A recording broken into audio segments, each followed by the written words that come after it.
Hello ಮಕ್ಕಳೇ, ಏನಪ್ಪ ನಿಮಗೆ ಏನು ಕ್ವಶನ್ಸ್ ಬರ್ತಾ ಇದೆ ಅಂದರೆ, ಮ್ಯಾಮ್ ಎಷ್ಟೊಂದು ಓದ್ತಾ ಇದ್ದೀವಿ, ಆದರೆ ಏನು ಗೊತ್ತಾ, ಕ್ಲಾಸ್ ಟೆಸ್ಟಲ್ಲಿ ಅದರಲ್ಲಿ ಮತ್ತೆ ಮಾರ್ಕ್ಸ್ ಎಲ್ಲ ಲೋ ಆಗ್ತಾ ಇದೆ, ಕಮ್ಮಿ ಬರ್ತಾ ಇದೆ ಅಂತ ಹೇಳಿ ನಿಮಗೆ ಕ್ವಶನ್ ಬರ್ತಾ ಇದೆ ಅಲ್ವಾ?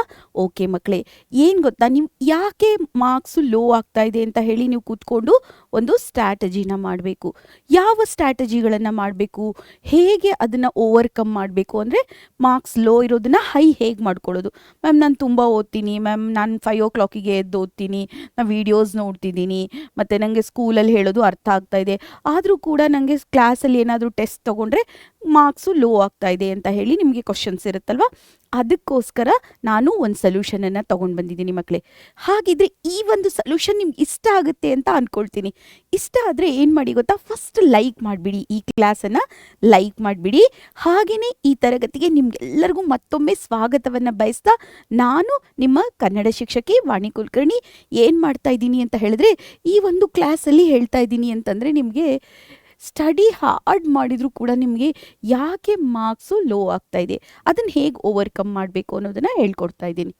ಬನ್ನಿ ಮಕ್ಕಳೇ, ಹೆಂಗೆ ಗೊತ್ತಾ, ನಿಮ್ಮ ಫಸ್ಟು ಹಾರ್ಡ್ ಆಗಿರೋ ಸ್ಟಡಿ ಬೇಡ ನಮಗೆ. ಯಾಕೆ ಗೊತ್ತಾ, ನಾವು ಯಾವ ಸೆಂಚುರಿಯಲ್ಲಿದ್ದೀವಿ, 21st ಸೆಂಚುರಿ. ನಮಗೆ ಸ್ಮಾರ್ಟ್ ಸ್ಟಡಿ ಬೇಕು, ಸ್ಮಾರ್ಟ್ ರಿಸಲ್ಟ್ಸ್ ಬೇಕು, ಸ್ಮಾರ್ಟ್ ಸ್ಟಡಿ ಮಾಡಿ. ನೀವು ಸ್ಟಡಿ ಹಾರ್ಡ್ ಅನ್ನೋದು ಬೇಡ, ಸ್ಮಾರ್ಟಾಗಿ ಮಾಡಿ.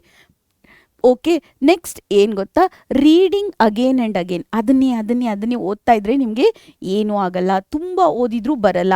ಆದರೆ ಹೇಗೆ ಓದಬೇಕು ಹಾಗಿದ್ರೆ ಅಂತ ಹೇಳ್ತೀನಿ. ನೀವು ಆ್ಯಕ್ಟಿವ್ ರೀಕಾಲ್ ಮಾಡಬೇಕು. ನೋಡಿ, ಫಸ್ಟ್ ಒಂದೇ ನಾವು ಮಾಡ್ತಾ ಇರೋದೇನು, ಆ್ಯಕ್ಟಿವ್ ರೀಕಾಲ್ ಮಾಡಬೇಕು, ಮತ್ತು ಸೆಲ್ಫ್ ಟೆಸ್ಟಿಂಗ್ ಮಾಡ್ಕೋಬೇಕು. ಒಂದು ಪ್ಯಾರಾಗ್ರಾಫನ್ನು ಓದ್ತಿದ್ದೀರಾ ಅಂತ ಅಂದ್ಕೊಳ್ಳಿ, ಒಂದು ಪ್ಯಾರಾಗ್ರಾಫನ್ನು ಓದಿದ ತಕ್ಷಣ ಟೆಸ್ಟ್ ಮಾಡ್ಕೊಳ್ಳಿ, ಈ ಪ್ಯಾರಾಗ್ರಾಫ್ ನಂಗೆ ಬರುತ್ತಾ. ಅಥವಾ ಒಂದು ಕ್ವಶನ್ ಓದಿದ್ದೀರಾ, ಒಂದು ಲಾಂಗ್ ಕ್ವಶನ್ ಓದಿದ್ದೀರಾ ಅಂತ ಅಂದ್ಕೊಳ್ಳಿ, ಲಾಂಗ್ ಕ್ವಶನ್ ಆದ ನಂತರ ನಿಮ್ಮನ್ನು ನೀವು ಟೆಸ್ಟ್ ಮಾಡ್ಕೊಳ್ಳಿ, ಇದು ನನಗೆ ಎಷ್ಟು ಬರುತ್ತೆ ಅಂತ ಹೇಳಿ.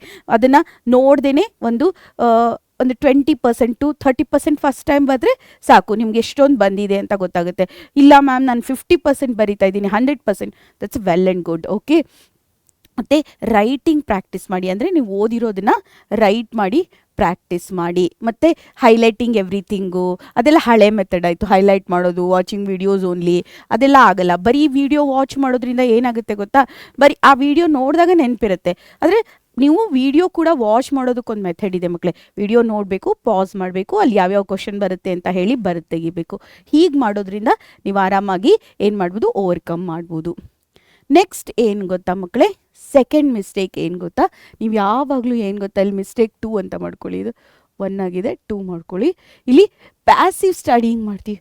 ಏನಪ್ಪ ಮ್ಯಾಮ್ ಪ್ಯಾಸಿವ್ ಸ್ಟಡಿಯಿಂಗ್ ಅಂದರೆ ಏನು ಅಂತ ಹೇಳಿ, ಇದು ಒಂದೇ ಮಿಸ್ಟೇಕಲ್ಲೇ ಕನ್ನಡದಲ್ಲಿ ಹೇಳ್ತಾ ಇದ್ದೀನಿ. ಓಕೆ, ಸಾರಿ, ಇಲ್ಲೇನಾಗಿದೆ ಅಂತಂದರೆ, ಓಕೆ, ಈಗ ನಾವು ಏನು ಮಾಡಿದ್ದೀವಿ ಅಂತ ಹೇಳಿದ್ರೆ, ಪ್ಯಾಸಿವ್ ಸ್ಟಡಿಯಿಂಗ್ ಮಾಡಿದರೆ ಏನಾಗುತ್ತೆ ಅಂತ ಹೇಳಿದ್ರೆ ನಮ್ಮ ಮಾರ್ಕ್ಸು ಲೋನೇ ಆಗುತ್ತೆ. ನಾವೇನು ಮಾಡಬೇಕು ಅಂತ ಹೇಳಿದ್ರೆ, ಆ್ಯಕ್ಟಿವ್ ರಿಕಾಲ್ ಮಾಡಬೇಕು, ಸೆಲ್ಫ್ ಟೆಸ್ಟ್ ಮಾಡ್ಕೋಬೇಕು, ಮತ್ತು ರೈಟಿಂಗ್ ಪ್ರಾಕ್ಟೀಸನ್ನು ಮಾಡಬೇಕು.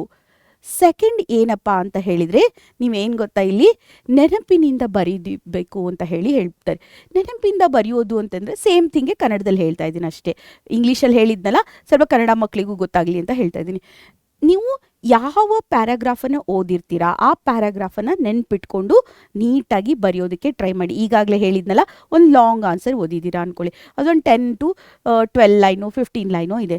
ಅವಾಗ ನೀವು ಅದನ್ನು ಬರಿಬೇಕಾದ್ರೆ ಒಂದು ಅಟ್ಲೀಸ್ಟ್ ನಿಮಗೆ 4 to 5 ಲೈನ್ ನೀವು ಆರಾಮಾಗಿ ಬರೆದಿರಬೇಕು. ಫಸ್ಟ್ 4 ಲೈನು, ಲಾಸ್ಟ್ 4 ಲೈನು ಯಾವುದು, ಅಥವಾ ಬರೀ ಅದರಲ್ಲಿ ಕೀವರ್ಡ್ಸ್ ಬರೆದ್ರೂ ಸಾಕು. ನೀವು ಕೀವರ್ಡ್ ನೆನಪಿದ್ರೆ ಸಾಕು, ಕೀವರ್ಡ್ಸಿಂದ ನೀವು ಆರಾಮಾಗಿ ಆನ್ಸರನ್ನು ಫ್ರೇಮ್ ಮಾಡ್ಬೋದು. ಮತ್ತು ನೀವು ಸೆಲ್ಫ್ ಟೆಸ್ಟನ್ನು ಮಾಡ್ಕೊಳ್ಳಿ. ಬರೀ ವಿಡಿಯೋ ನೋಡೋದ್ರಿಂದ ಬರಲ್ಲ, ವಿಡಿಯೋ ನೋಡಿ ಅಲಾಂಗ್ ವಿತ್ ದಟ್ ನಾನು ಹೇಳಿದ್ನಲ್ಲ, ಪಾಸ್ ಮಾಡಿ ನೀವು ಏನೇನು ನೋಡಿದ್ದೀರಾ ಅದರಲ್ಲಿ ಏನೇನು ಪಾಯಿಂಟ್ಸ್ ಅದನ್ನೆಲ್ಲ ಬರಿಬೇಕು, ಅಂದಷ್ಟೇ ಆಗುತ್ತೆ. ಸೆಕೆಂಡ್ ಮಿಸ್ಟೇಕ್ ಏನು ಗೊತ್ತಾ, ರಿವಿಷನ್ ಪ್ಲ್ಯಾನ್ ಇಲ್ಲದೆ ಇರೋದು.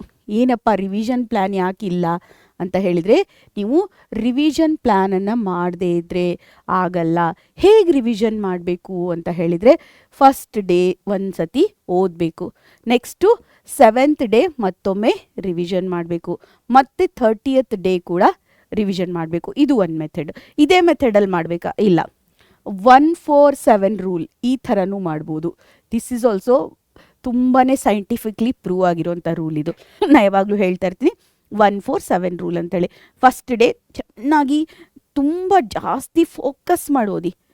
4th ಡೇ ಇರುತ್ತಲ್ಲ ಅದನ್ನು ಗ್ಲ್ಯಾನ್ಸ್ ಮಾಡಿ, ಅಂದರೆ ಸುಮ್ಮನೆ ಹಿಂಗೆ ನೋಡಿದರೆ ಬಂದುಬಿಡ್ಬೇಕು ನಿಮಗೆ. 7th ಡೇ ಬರ್ಡ್ ವ್ಯೂ ಅಂತ ಹೇಳ್ತಲ್ಲ, ಹಿಂಗೆ ನೋಡಿದ ತಕ್ಷಣ ಅದು ಆನ್ಸರ್ ಎಲ್ಲ ಬರಬೇಕು. ಹೀಗೆ ಮಾಡಿದರೆ ನೀವು ಯಾವತ್ತೂ ನೆನಪರಕ್ಕಾಗಲ್ಲ ಮಕ್ಕಳೇ. ಇದನ್ನು ಟ್ರೈ ಮಾಡಿ ನೋಡಿ, 1-4-7 ರೂಲ್ ಅಂತ ಹೇಳಿ.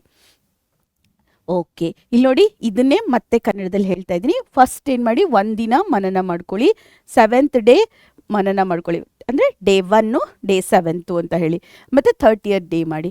ಇದೇ ರೂಲನ್ನು ಫಾಲೋ ಮಾಡಬೇಕಂತಿಲ್ಲ. 1-4-7 ರೂಲ್, 1-3-7 ರೂಲ್ ಯಾವುದಾದ್ರೂ ಫಾಲೋ ಮಾಡಿ. ನಿಮಗೆ ಯಾವುದು ಏನು ಗೊತ್ತಾ ಮಕ್ಕಳೇ, ಅದು ಎಲ್ಲರಿಗೂ ಕಸ್ಟಮೈಸ್ ಇದ್ದಂಗೆ, ಅಂದರೆ ಕಸ್ಟಮೈಸ್ ಮಾಡೋದು ಅಂಥೇಳಿ. ಅಂದರೆ ನಿಮಗೇನು ಇಷ್ಟನೋ, ನಿಮಗೆ ಹೇಗೆ ಸೆಟ್ ಆಗುತ್ತೋ ಹಾಗೆ ನೀವು ಕಸ್ಟಮೈಸ್ ಮಾಡ್ಕೊಳ್ಳಿ.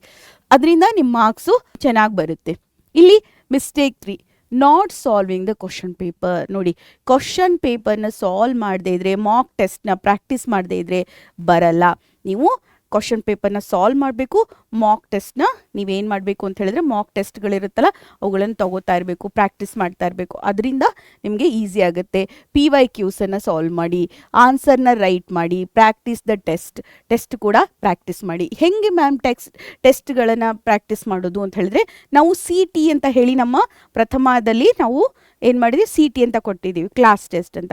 ಆ ಕ್ಲಾಸ್ ಟೆಸ್ಟ್ಗಳನ್ನು ನೀವು ಪ್ರಾಕ್ಟೀಸ್ ಮಾಡಿದರೆ ಸಾಕು. ಆರಾಮಾಗಿ ಒಂದೊಂದು ಚಾಪ್ಟರ್ ವೈಸ್ ನೀವು ಥರೋ ಆಗ್ತಾ ಹೋಗ್ತೀರಿ ಮಕ್ಕಳೇ. ಓಕೆ, ಹಿಂದಿನ ವರ್ಷದ ಪ್ರಶ್ನೆಗಳು ಅಂದರೆ PYQಸು ನಿಮ್ಮ LBAದಿಂದನೂ. LBAದಲ್ಲಿ 2 ಇದೆ, ಅವ್ರು ಕೊಟ್ಟಿರೋದು ಅಸೆಸ್ಮೆಂಟು ಇದೆ, ಜೊತೆಗೆ PYQಸು ಇದೆ. ಮತ್ತು ನೀವು ಉತ್ತರ ಬರೆಯೋದನ್ನು ಅಭ್ಯಾಸ ಮಾಡಬೇಕು. ಮತ್ತು ಚಿಕ್ಕ ಚಿಕ್ಕ ಟೆಸ್ಟ್ಗಳು, ಪರೀಕ್ಷೆ ಅಂತಂದರೆ ಫುಲ್ ದೊಡ್ಡ ಎಕ್ಸಾಮ್ ಅಲ್ಲ, ಕ್ಲಾಸ್ ಟೆಸ್ಟು, CT, ಕಿರು ಪರೀಕ್ಷೆ ಅಂತ ಹೇಳ್ತಿಲ್ಲ, ಆ ಥರದನ್ನ ಪ್ರಾಕ್ಟೀಸ್ ಮಾಡಿದರೆ ಸಾಕು ಮಕ್ಕಳೇ. 4th mistake, exam presentation. ಇದು ಮೋಸ್ಟ್ ಇಂಪಾರ್ಟೆಂಟ್ ಮಕ್ಕಳೇ. ಪ್ರೆಸೆಂಟೇಷನ್ ನೀವು ಏನೇ ಮಾಡಿದರೂ ಕೂಡ ನೀಟಾಗಿ ಬರೆದಿರಲಿಲ್ಲ ಅಂತ ಹೇಳಿದರೆ ನಿಮ್ಮ ಆನ್ಸರ್ ಏನಾಗುತ್ತೆ ಗೊತ್ತಾ, ಮೇಡಮ್ಗೆ ಓದೋಕ್ಕೆ ಬರಲ್ಲ. ನಿಮ್ಮ ಅಲ್ಲಿ ಇವ್ಯಾಲ್ಯೂಯೇಷನ್ ಮಾಡ್ತಾ ಇರ್ತಾರಲ್ವ, ಇವ್ಯಾಲ್ಯೂಯೇಷನ್ ಟೀಚರ್ ಇರ್ತಾರಲ್ವ, ಅವರಿಗೆ ಓದೋಕ್ಕೆ ಬರಬೇಕು. ಅವ್ರಿಗೆ ಓದೋಕ್ಕೆ ಬರಲಿಲ್ಲ ಅಂದರೆ ನಿಮ್ಮ ಆನ್ಸರು ಏನು ಯೂಸ್ ಇಲ್ಲ ಅಂತ ಹೇಳಿ ಆಗುತ್ತೆ. ಮತ್ತು ನೀಟ್ ಡಯಾಗ್ರಾಮ್ಗಳನ್ನು ಹಾಕಬೇಕು, ಮತ್ತು ಕೀವರ್ಡ್ಸ್ಗಳನ್ನ ಅಂಡರ್ಲೈನ್ ಮಾಡಬೇಕು, ಮತ್ತು ಪ್ರಾಪರ್ ಸ್ಟೆಪ್ಸ್ಗಳನ್ನು ಬರೀಬೇಕು. ಮ್ಯಾಥ್ಸಲ್ಲಿ, ಫಿಸಿಕ್ಸಲ್ಲಿ ಪ್ರಾಪರಾಗಿ ಸ್ಟೆಪ್ಸ್ಗಳನ್ನು ಬರೀಬೇಕು. ಅಂದರೆ ಫಸ್ಟ್ ಕೊಟ್ಟಂಥ ಅಂಶಗಳನ್ನು ಬರ್ಕೋಬೇಕು, ದತ್ತಾಂಶಗಳು ಅಥವಾ ಗಿವನ್ ಅಂತ ಹೇಳ್ತೀವಿ. ಆಮೇಲೆ ಡಯಾಗ್ರಾಮ್ ಹಾಕಬೇಕು, ಆಮೇಲೆ ಏನು ಮಾಡಬೇಕು ಅಂತ ಮಾಡಬೇಕು. ಲಾಸ್ಟಿಗೆ ಆನ್ಸರನ್ನು ಹೀಗೆ ಒಂದು ಸ್ಕ್ವೇರ್ ಇದು ಮಾಡಿ ಇದು ಆನ್ಸರ್ ಅಂತ ಬರೀಬೇಕು. ನಿಮ್ಮ ಹ್ಯಾಂಡ್ ರೈಟಿಂಗ್ ಏನು ಸೂಪರಾಗಿ ಹ್ಯಾಂಡ್ ರೈಟಿಂಗ್ ಬರಿಬೇಕಂತೇನಿಲ್ಲ, ನೀಟಾಗಿ ಕ್ಲೀನಾಗಿ ಬರೆದ್ರೆ ಸಾಕು. ಮ್ಯಾಮ್ ನನ್ನ ಹ್ಯಾಂಡ್ ರೈಟಿಂಗ್ ಚೆನ್ನಾಗಾಗಲ್ಲ, ಏನು ತಲೆ ಕೆಡಿಸ್ಕೋಬೇಡಿ. ನೀಟ್ ಹ್ಯಾಂಡ್ ರೈಟಿಂಗ್ ಅಂದರೆ ಏನು, ನೀವು ಬರೆದಿರೋದು ಇನ್ನೊಬ್ರಿಗೆ ಅರ್ಥ ಆಗಬೇಕಷ್ಟೇ. ಎಲ್ಲೆಲ್ಲೋ ಏನೇನೋ ಬರಿಬೇಡಿ. ಅವರೇನು ನಿಮ್ಮ ಪ್ರಿಂಟ್ ಹೊಡೆದಂಗೆ ಬರೀರಿ ಅಂತ ಹೇಳಿ ಏನು ಹೇಳಲ್ಲ, ಅವರಿಗೆ ಅರ್ಥ ಆಗಬೇಕು. ನೀವು ಬರೆದಿರೋದು ಕ್ಲೀನಾಗಿರಬೇಕು, ತುಂಬ ತಿದ್ಕಾಟ್ ಮಾಡಬೇಡಿ, ಅಲ್ಲಿ ಇಲ್ಲಿ ಎಲ್ಲ ಕಡೆ ಸ್ಕ್ರ್ಯಾಚ್ ಹಾಕೋದು ಮಾಡಬೇಡಿ. ಅದೇನು ತೋರಿಸುತ್ತೆ ಅಂದರೆ ನೀವು ಕಾನ್ಫಿಡೆಂಟ್ ಇಲ್ಲ ಅಂತ ತೋರಿಸುತ್ತೆ. ನಿಮ್ಮ ಸ್ಕ್ರ್ಯಾಚಸ್ ಏನನ್ಸುತ್ತೆ, ನೀವು ಕಾನ್ಫಿಡೆಂಟ್ ಇಲ್ಲ ಅಂತ. ಅವಾಗ ಇವ್ಯಾಲ್ಯುವೇಟ್ರಿಗೆ ಅನಿಸುತ್ತೆ, ಕಾನ್ಫಿಡೆಂಟ್ ಇಲ್ಲ ಈ ಮಗು, ಏನೇನೋ ಬರೆದಿದೆ ಅಂತ ತುಂಬ ಓದಿ ಅದೇನೂ ಇಲ್ಲ ಅಂತ ಹೇಳಿ ಮಾರ್ಕ್ಸ್ ಹಾಕೋಕ್ಕೆ ಶುರು ಮಾಡ್ತಾರೆ. ನೀವು ನೀಟಾಗಿ ಒಂದೇ ಸತಿ ಬರ್ಕೊಂಡು ಹೋದರೆ ಈ ಮಗು ಕಾನ್ಫಿಡೆಂಟ್ ಆಗಿದೆ, ಎಲ್ಲ ಬರುತ್ತೆ, ನೀಟಾಗಿ ಬರೆದಿದೆ ಅಂತ ಹೇಳಿ ಮಾರ್ಕ್ಸ್ ಕೊಟ್ಕೊಂಡು ಹೋಗ್ತಾ ಇರ್ತಾರೆ. ಅವ್ರಿಗೇನು ತುಂಬ ಟೈಮ್ ಇರಲ್ಲ. ಅವ್ರಿಗೇನು ಗೊತ್ತಾ, ಸ್ವಲ್ಪನೇ ಟೈಮ್ ಇರುತ್ತೆ. ಒಂದು ಡೇಗೆ 25 ಪೇಪರ್ಸ್ ಎಲ್ಲ ಮಾಡೋದಿರುತ್ತೆ, 20 to 25 ಪೇಪರ್ಸ್. ಅವ್ರು ಎಲ್ಲರ ಪೇಪರು ಓದ್ಕೊಂಡು ಕೂತ್ಕೊಂಡ್ರೆ ಅಷ್ಟೇ ಹುಚ್ಚ ಆಗಿಬಿಡ್ತಾರೆ ಅವರು, ಅಲ್ಲೇ ಮಾಡಿ ಅಲ್ವಾ. ಅದಕ್ಕೋಸ್ಕರ ಅವ್ರು ಏನು ಮಾಡ್ತಾರೆ, ಸುಮ್ಮನೆ ಹಿಂಗೆ ನೋಡ್ತಾರೆ, ಒಂದ್ಸತಿ ಗ್ಲ್ಯಾನ್ಸ್ ಮಾಡೋದು ಅಂತ ಹೇಳ್ತೀವಿ ನಾವು. ಗ್ಲ್ಯಾನ್ಸ್ ಮಾಡಿ ಆ ಕೀವರ್ಡ್ಸ್ ಇದ್ರೆ ಆ ಕೀವರ್ಡ್ಸ್ ಹಾಕಿದ ತಕ್ಷಣ ನೀವು ಮಾರ್ಕ್ಸ್ ಹಾಕಿಬಿಡ್ತಾರೆ. ನಾನು ಲಾಸ್ಟ್ ಇಯರ್ ಒಂದು ಬೋರ್ಡ್ ಕರೆಕ್ಷನ್ ಹೇಗೆ ಮಾಡ್ತಾರೆ ಅಂತ ಹೇಳಿ ಒಂದು ವಿಡಿಯೋ ಕೂಡ ಮಾಡಿದ್ದೆ. ಓಕೆ, ಮತ್ತು ಈ ವರ್ಷನೂ ಹೇಳ್ತೀನಿ, ನಿಮ್ಮದು ಟೈಮ್ ಬಂದಾಗ ನಿಮಗೂ ಕೂಡ ಹೇಳ್ತೀನಿ. ನೀವು ಕ್ವಶನ್ಗೆ ಆನ್ಸರ್ ಬರಿಬೇಕಾದ್ರೆ ಸ್ಟೆಪ್ ವೈಸೇ ಬರೀರಿ. ಎಲ್ಲಿ, ಫಿಸಿಕ್ಸಲ್ಲಿ, ಮ್ಯಾಥ್ಸಲ್ಲಿ, ಮೇನ್ ಎಸ್ಪೆಷಲಿ ಫಿಸಿಕ್ಸ್, ಮ್ಯಾಥ್ಸು ಮತ್ತು ಕೆಮಿಸ್ಟ್ರಿಯಲ್ಲಿ ಫಾರ್ಮುಲಾಸ್ ಬರಿಬೇಕಾದ್ರೆ ಅದನ್ನೆಲ್ಲ ಬರಿಬೇಕಾದ್ರೆ. ಈಗ ನೀವು ಸೋಷಲ್ ಬರಿಬೇಕಾದ್ರೆ ಪಾಯಿಂಟ್ ವೈಸ್ ಬರೀರಿ. ಅದೇ ಲ್ಯಾಂಗ್ವೇಜ್ ಎಲ್ಲ ಬರಿಬೇಕಾದ್ರೆ ಕನ್ನಡ, ಇಂಗ್ಲೀಷ್, ಹಿಂದಿ ಯಾವ ಲ್ಯಾಂಗ್ವೇಜನ್ನು ಬರೆದ್ರೂ ಕೂಡ ಪ್ಯಾರಾಗ್ರಾಫಲ್ಲಿ ಬರೀರಿ. ಅದರ ಕೀವರ್ಡ್ಸ್ನ ಅಂಡರ್ಲೈನ್ ಮಾಡಿ. ಅದರಿಂದ ನಿಮಗೇನು ಅನಿಸುತ್ತೆ ಅಂತ ಹೇಳಿದ್ರೆ, ನಿಮಗೆ ಅಯ್ಯೋ ಮ್ಯಾಮ್ ಅದು ಎಕ್ಸ್ಟ್ರಾ ವರ್ಕ್ ಅನಿಸುತ್ತೆ, ಆದರೆ ಆ ವರ್ಕಿಂದನೇ ನಿಮಗೆ ಫುಲ್ ಮಾರ್ಕ್ಸ್ ಬರುತ್ತೆ. ಸರಿನಾ ಮಕ್ಕಳೇ? ಓಕೆ, ನೆಕ್ಸ್ಟ್ ಮಿಸ್ಟೇಕ್ 5 ಏನು ಗೊತ್ತಾ, ಸ್ಟಡಿಯಿಂಗ್ ಎವ್ರಿಥಿಂಗ್ ಈಕ್ವಲಿ. ಎಲ್ಲನೂ ಒಂದೇ ಥರ ಫಸ್ಟ್ ಚಾಪ್ಟರ್ನೂ ಒಂದೇ ಥರ, ಸೆಕೆಂಡ್ ಚಾಪ್ಟರ್ನೂ ಒಂದೇ ಥರ, ಹಂಗೆ ಓದಬಾರ್ದು. ಅದನ್ನು ವೇಟೇಜ್ ವೈಸ್ ಓದಿ. ಯಾವುದಕ್ಕೆ ಜಾಸ್ತಿ ವೇಟೇಜ್ ಇದೆ, ಇದಕ್ಕೆ 8 ಮಾರ್ಕ್ಸ್ ಬರುತ್ತೆ, ಅದನ್ನು ಜಾಸ್ತಿ ನೋಡಿ. 1 ಮಾರ್ಕ್ ಬರೋದು ಸ್ವಲ್ಪ ಓದಿ, 1 ಮಾರ್ಕ್ ಕ್ವಶನ್ಸ್ ಅಷ್ಟೇ ಓದಿ. ಈಗ ನಿಮ್ಗೆ ಬ್ಲೂ ಪ್ರಿಂಟ್ ಇಲ್ಲ, ಅದು ನೆಕ್ಸ್ಟ್ ಬ್ಲೂ ಪ್ರಿಂಟ್ ಬರುತ್ತೆ. ಬ್ಲೂ ಪ್ರಿಂಟ್ ಬಂದಾಗ ಏನು ಮಾಡಿ ಗೊತ್ತಾ, 1 ಮಾರ್ಕರ್ ಬೇರೆ, 4 ಮಾರ್ಕರ್ದು ಯಾವುದು ಬರುತ್ತೆ, 4 ಮಾರ್ಕರ್ ಕ್ವಶನ್ಸೇ ಓದಿ. ಅಲ್ಲಿ 5 ಮಾರ್ಕರ್ ಎಲ್ಲಿ ಬರುತ್ತೆ, 5 ಮಾರ್ಕರೇ ಓದಿ. ಈ ಥರ ನೀವು ಸೆಗ್ರಿಗೇಟ್ ಮಾಡೋದ್ರಿಂದ ಏನಾಗುತ್ತೆ ಅಂತ ಹೇಳಿದ್ರೆ ನಿಮ್ಮ ಎಲ್ಲ ಸ್ಟಡಿನೂ ಪ್ಲ್ಯಾನ್ ಆಗುತ್ತೆ. ಇಲ್ಲ ಅಂತ ಹೇಳಿದ್ರೆ ಏನು ಗೊತ್ತಾ, ನಿಮ್ಮ ಸ್ಟಡಿ ಪ್ಲ್ಯಾನ್ ಆಗಲ್ಲ. ನೀವು ಏನು ಗೊತ್ತಾ, ಫಸ್ಟ್ ಚಾಪ್ಟ್ರು 5 ಡೇಸ್ ಓದಿರ್ತೀರ, ಸೆಕೆಂಡ್ ಚಾಪ್ಟರ್ 5 ಡೇಸ್ ಇಲ್ಲ, ಸೆಕೆಂಡ್ ಚಾಪ್ಟ್ರಲ್ಲಿ ಬರೀ 2 ಮಾರ್ಕ್ಸ್ ಬರ್ತಾ ಇರುತ್ತೆ, ಫಸ್ಟ್ ಚಾಪ್ಟ್ರಲ್ಲಿ 8 ಮಾರ್ಕ್ಸ್ ಬರ್ತಾ ಇರುತ್ತೆ. ಹಾಗಾಗಿ ನೀವೇನು ಮಾಡಬೇಕು ಅಂತ ಹೇಳಿದ್ರೆ, ಯಾವುದಕ್ಕೆ ಜಾಸ್ತಿ ವೇಟೇಜ್ ಇದೆ ಅದಕ್ಕೆ ಜಾಸ್ತಿ ಪ್ರಿಫರೆನ್ಸನ್ನು ಕೊಡಿ. ಫ್ರೀಕ್ವೆಂಟ್ಲಿ ಕೇಳಿರುವಂಥ ಕ್ವಶನ್ಸ್ ಇರುತ್ತೆ, ಅಂದರೆ PYQs ಅಲ್ಲಾಗಲಿ LBAದಲ್ಲಾಗಲಿ ನಿಮಗಂತೂ ಮಾಡೆಲ್ ಪೇಪರ್ ಬರುತ್ತೆ, ಮುಂದೆ ಪ್ರಿಪ್ರೇಟ್ರಿ ಎಕ್ಸಾಮ್ ಆಗುತ್ತೆ. ಆ ಪ್ರಿಪ್ರೇಟ್ರಿಯಲ್ಲಿ ಬಂದಂಥ ಕ್ವಶನ್ಗಳನ್ನು ಜಾಸ್ತಿ ಪ್ರಾಕ್ಟೀಸ್ ಮಾಡಿ. ಮಾಡೆಲ್ ಕ್ವಶನ್ ಪೇಪರಲ್ಲಿ ಬಂದಿರೋಂಥ ಕ್ವಶನ್ಸ್ಗಳನ್ನ ಜಾಸ್ತಿ ಬರೀ ಅದನ್ನೇ ಮಾಡಬೇಡಿ, ಜಾಸ್ತಿ ಪ್ರಾಕ್ಟೀಸ್ ಮಾಡಿ. ಬಾಕಿದು ಎಲ್ಲ ಮಾಡಿ, ಅದ್ರ ಜೊತೆಗೆ ಇದನ್ನು ಜಾಸ್ತಿ ಮಾಡಿ, ಯಾಕಂದರೆ ಅವುಗಳು ಬರುವ ಸಾಧ್ಯತೆ ಇರುತ್ತೆ. ಹಾಗಾಗಿ ನಿಮ್ಗೆ ಏನಾಗುತ್ತೆ ಅಂತ ಹೇಳಿದ್ರೆ ಅದೆಲ್ಲ ಪ್ರಾಕ್ಟೀಸ್ ಮಾಡೋದ್ರಿಂದ ಜಾಸ್ತಿ ಮಾರ್ಕ್ಸು ಬರುತ್ತೆ ಮಕ್ಕಳೇ. ಜಾಸ್ತಿ ಮಾರ್ಕ್ಸ್ ಬರಬೇಕಂದ್ರೆ ಮತ್ತೇನೂ ಇಲ್ಲ. ಫಸ್ಟ್ ಏನು ಗೊತ್ತಾ, ಸ್ಟಡಿಯಿಂಗ್ ವಿತ್ ಎ ಪ್ಲ್ಯಾನ್ ಇಲ್ಲದೆ ಏನೂ ಮಾಡಿಬಿಡಿ. ಪ್ಲ್ಯಾನ್ ಮಾಡೋದಕ್ಕೆ 4 ಡೇಸ್ ತೊಗೊಂಡ್ರೆ ಎಕ್ಸಿಕ್ಯೂಷನ್ 1 ಡೇದಲ್ಲೇ ಆಗಿಬಿಡುತ್ತೆ. ನೀವು ನೋಡಿರ್ಬೋದು, ನಿಮ್ಮ ಮನೇಲಿ ಏನಾದ್ರು ಫಂಕ್ಷನ್ ಮಾಡಬೇಕಾದ್ರೆ ಫಂಕ್ಷನ್ ಹೆಂಗೆ ಮಾಡಬೇಕು, ಯಾವಾಗ ಮಾಡಬೇಕು, ಎಲ್ಲಿ ಮಾಡಬೇಕು, ಕೇಟರ್ ಯಾರು ಬರಬೇಕು, ಅದು ಇದು ಅಂತ ಅದೆಷ್ಟು ಪ್ಲ್ಯಾನಿಂಗ್ ತುಂಬ ದಿನ ಆಗಿರುತ್ತೆ. ಆದರೆ ರಿಯಲ್ ಫಂಕ್ಷನ್ ಆಗಿರೋದು 2 ಅವರ್ಸಲ್ಲಿ ಮುಗಿದ್ಬಿಟ್ಟಿರುತ್ತೆ. ಬೆಳಗ್ಗೆ ಒಂದು 7:30-8 ಗಂಟೆಗೆ ಶುರು ಆಗಿ 10 ಗಂಟೆ ಅನ್ನೋಷ್ಟು ಮುಗಿದ್ಬಿಟ್ಟು 1 ಗಂಟೆಗೆಲ್ಲ ಊಟ ಆಗಿ ಎಲ್ಲ ಜನನೂ ಹೋಗ್ಬಿಡ್ತಾರೆ. ಅದಕ್ಕೆ planning is the most important. Estimation ಕೂಡ ಮಾಡಬೇಕು.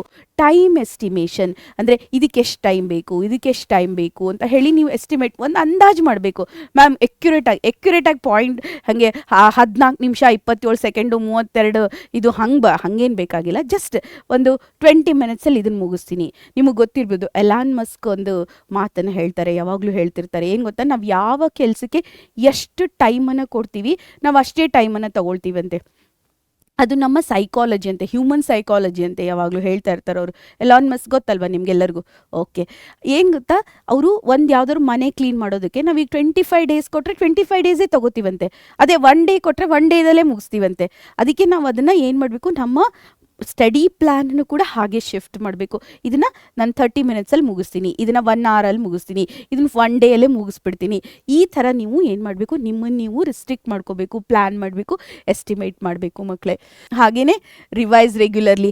ಇವತ್ತು ರಿವೈಸ್ ಮಾಡಿದೆ, ನಾಳೆ ಅಯ್ಯೋ ಮೂಡಿಲ್ಲ ಮ್ಯಾಮ್, ಏನೋ IPL ನೋಡಿದೆ, ಇಲ್ಲ ಏನೋ ನೋಡಿದೆ, ಅಯ್ಯೋ ವರ್ಲ್ಡ್ ಕಪ್ ಇತ್ತು, ವಿಮೆನ್ ವರ್ಲ್ಡ್ ಕಪ್ ಶುರುವಾಯಿತು, ಅದನ್ನು ನೋಡಿದೆ. ಏನೇ ಆಗಲಿ ಡಿಸಿಪ್ಲಿನ್ ಅನ್ನೋದನ್ನು ಮೇಂಟೈನ್ ಮಾಡಿ. ಇವತ್ತು ನಂಗೆ ಹುಷಾರಿಲ್ಲ, ನಂಗೆ ನೋವಾಯಿತು, ನಂಗೆ ತಲೆನೋವು ಬಂತು, ಕಿರಿಕಿರಿ ಆಯಿತು, ನನಗೆ ಗಂಟ್ಲು ನೋವಾಯಿತು, ಏನು ಬೇಕಾದಾಗಲಿ ಡಿಸಿಪ್ಲಿನ್ ಅಂದರೆ ಡಿಸಿಪ್ಲಿನ್. ಆ 4 ಗಂಟೆಗೆ ಹೋಗಿ ಕೂತ್ಕೊಳ್ಳಿ. ಫಸ್ಟ್ 5 ಮಿನಿಟ್ಸ್ ಮಾತ್ರ ನೀವು ನಿಮ್ಮ ಮನಸ್ಸನ್ನು ಪೂರ್ತಿಯಾಗಿ ನಿಮ್ಮ ಕಂಟ್ರೋಲಿಗೆ ತಗೊಳ್ಳಿ. ನೀವು ಮನಸ್ಸಿನ ಕಂಟ್ರೋಲಲ್ಲಿ ಹೋಗಬೇಡಿ, ನಿಮ್ಮ ಕಂಟ್ರೋಲಲ್ಲಿ ನಿಮ್ಮ ಮನಸ್ಸನ್ನು ತಗೊಳ್ಳಿ. ಅವಾಗ ಏನಾಗುತ್ತೆ, 5 ನಿಮಿಷ ಓದೋಕ್ಕೆ ಶುರು ಮಾಡಿದ್ರೆ ಆಮೇಲೆ ಟಕ ಮತ್ತೆ ಅದು ಗಾಡಿ ಕರೆಕ್ಟಾಗಿ ಪಟ್ರಿಯಲ್ಲಿ ಹೋಗಿಬಿಡುತ್ತೆ. ಅದಕ್ಕೋಸ್ಕರ ಆ 5 ಮಿನಿಟ್ಸನ್ನು ಮಾತ್ರ ಮರೀದೆ ನೀವೇನು ಮಾಡಿ ಗೊತ್ತಾ, 5 ಮಿನಿಟ್ಸನ್ನು ನಿಮ್ದಲ್ಲ ಅಂತ ಅಂದ್ಕೊಳ್ಳಿ, ನಿಮ್ಮ ಮನಸ್ಸನ್ನು ನಿಮ್ಮ ಕಂಟ್ರೋಲಿಗೆ ತಗೊಳ್ಳಿ. ಡೈಲಿ ಕ್ವಶನನ್ನು ಸಾಲ್ವ್ ಮಾಡಿ. ಒಂದೇ ಒಂದು ಕ್ವಶನ್ ಸಾಲ್ವ್ ಮಾಡಿ, ಒಂದು ಲಾಂಗ್ ಕ್ವಶನ್, ಒಂದೇ ಒಂದು ಕ್ವಶನ್ ಮಾಡಿ.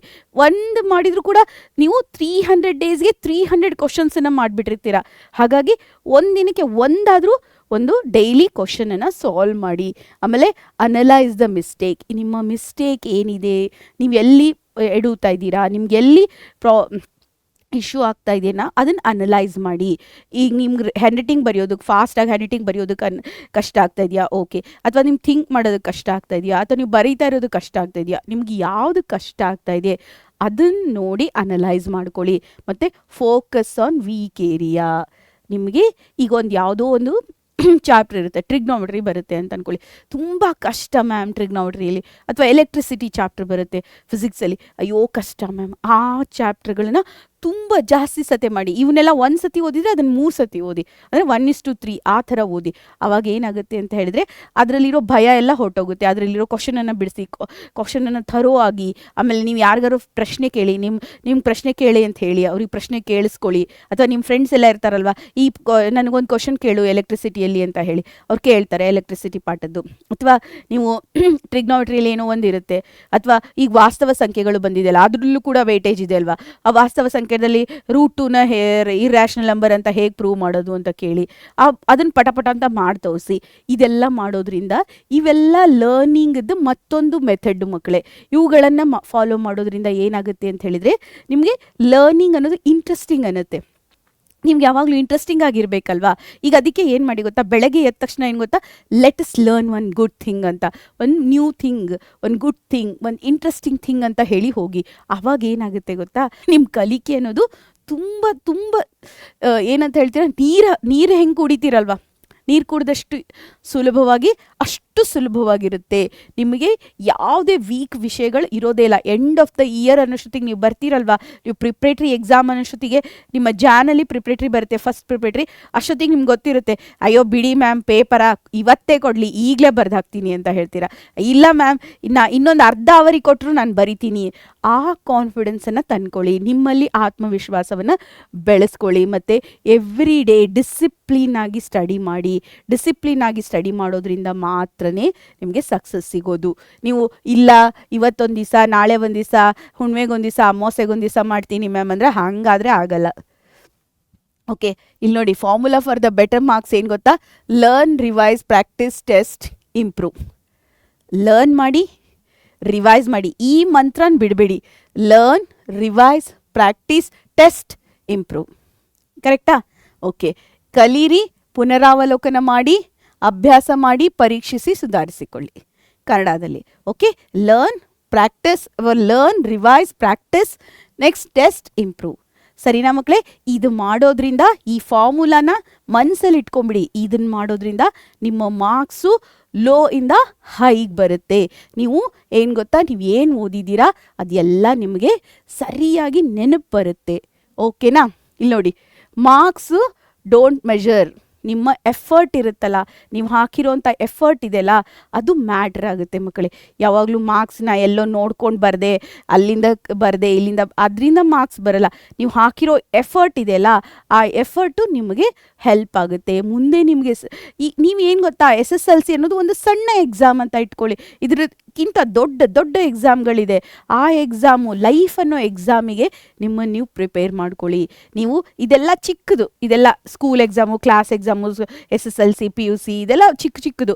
ಇದಕ್ಕಿಂತ ದೊಡ್ಡದು ಲೈಫ್ ಅನ್ನೋ ಎಕ್ಸಾಮ್ ಬರುತ್ತೆ. ಆ ಎಕ್ಸಾಮಲ್ಲಿ ಹೇಗೆ ನಾವು ಜಾಸ್ತಿ ಸಕ್ಸಸ್ ಆಗಬೇಕು ಅನ್ನೋದನ್ನು ನೆನ್ಪಿಟ್ಕೊಳ್ಳಿ ಮಕ್ಕಳೇ. ಈ ಒಂದು ಕ್ಲಾಸು, ಈ ಒಂದು ವಿಡಿಯೋ ನಿಮ್ಗೆ ಇಷ್ಟ ಆಯಿತು ಅಂತ ಹೇಳಿ ಅಂದ್ಕೊಳ್ತೀನಿ ಮಕ್ಕಳೇ.